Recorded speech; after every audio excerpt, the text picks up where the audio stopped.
Kerala NGO association Nattika branch 51ാം വാർഷിക സമ്മേളനം സംസ്ഥാന സെക്രട്ടേറിയറ്റ് മെമ്പർ TG രഞ്ജിത്ത് ഉദ്ഘാടനം ചെയ്തു.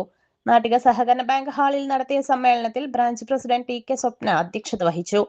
സംസ്ഥാന secretariat member TP Haneesh Kumar ആശംസകൾ അർപ്പിച്ച് സംസാരിച്ചു. ബ്രാഞ്ച് ട്രഷറർ VA അനീഷ് നന്ദി രേഖപ്പെടുത്തി. പ്രതിനിധി സമ്മേളനവും യാത്രയയപ്പും ജില്ലാ പ്രസിഡന്റ് സന്തോഷ് തോമസ് ഉദ്ഘാടനം ചെയ്തു. ജില്ലാ വൈസ് പ്രസിഡന്റ് IV സെബാസ്റ്റ്യൻ ആശംസകൾ അർപ്പിച്ച് സംസാരിച്ചു. ജില്ലാ സെക്രട്ടറി V യൂനസ് സംഘടനാ ചർച്ച ഉദ്ഘാടനം ചെയ്തു. ജില്ലാ ട്രഷറർ ലിജോ M ലാസർ, സംസ്ഥാന കൗൺസിൽ അംഗം KT ജയേഷ്, ജില്ലാ കൗൺസിൽ അംഗങ്ങളായ TJ Devasi, C Riju, branch ഭാരവാഹികളായ MB Binoy, PG Pradeep, TS Sabeena, Nimna Fathima തുടങ്ങിയവർ സംസാരിച്ചു. പുതിയ ഭാരവാഹികൾ പ്രസിഡന്റ് സ്വപ്ന TK, വൈസ് പ്രസിഡന്റുമാർ KJ Joy, MB Binoy, PG Pradeep, PG Gireesh, secretary PM Vidyasagar, joint സെക്രട്ടറിമാർ Sabeena TS, Preetha MP, Sojesh, Nishin CP, treasurer PA Aneesh, വനിതാ forum convener Nimna Fathima.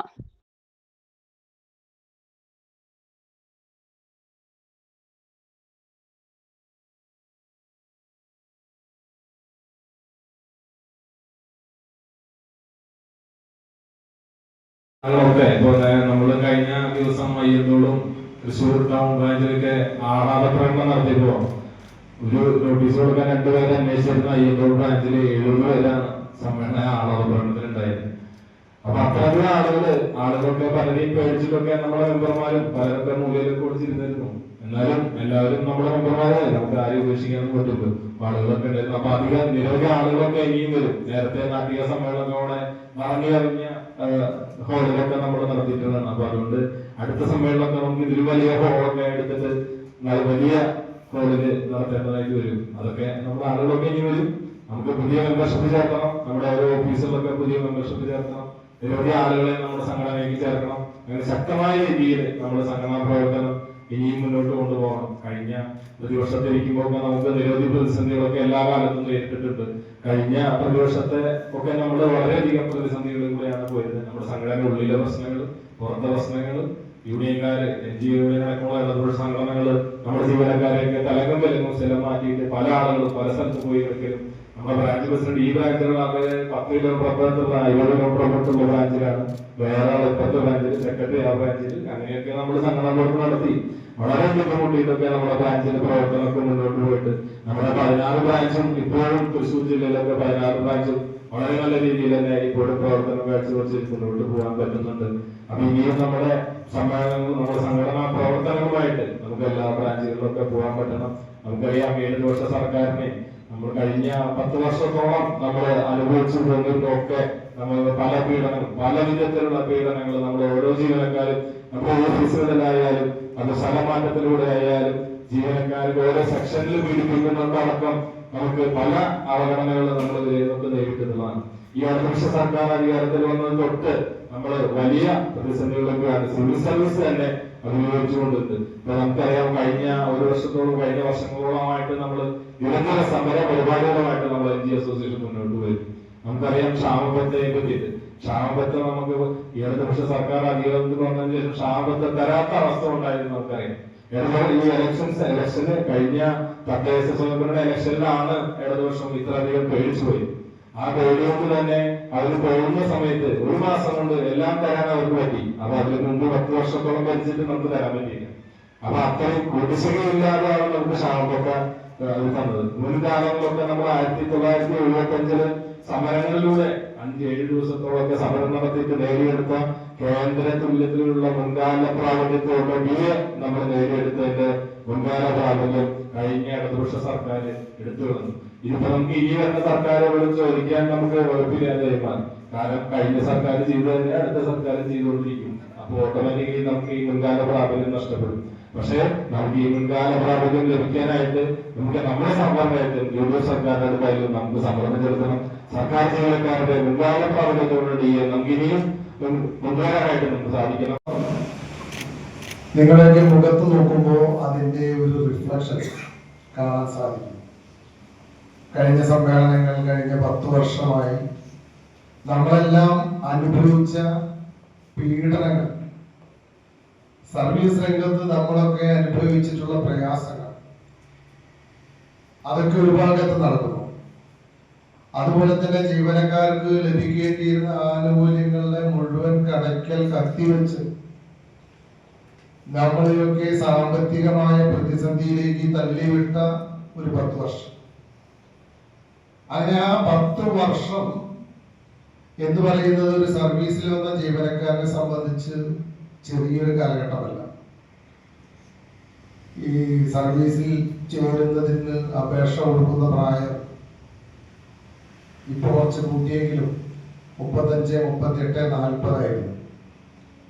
Part time മേഖലയിൽ വർക്ക് ചെയ്യുന്ന ആളുകൾക്കാണെങ്കിൽ അങ്ങനെ ലിമിറ്റും വെച്ചിട്ടുണ്ടായിരുന്നില്ല. അപ്പൊ ചിലപ്പോൾ ഈ 10 വർഷം കൊണ്ട് സർവീസിൽ നിന്ന് വിരമിച്ച ആളുകളുണ്ടാവും, അല്ലെങ്കിൽ ഏകദേശം വിരമിക്കാൻ പ്രായമായ ആളുകൾ നിൽക്കുന്നുണ്ടാവും.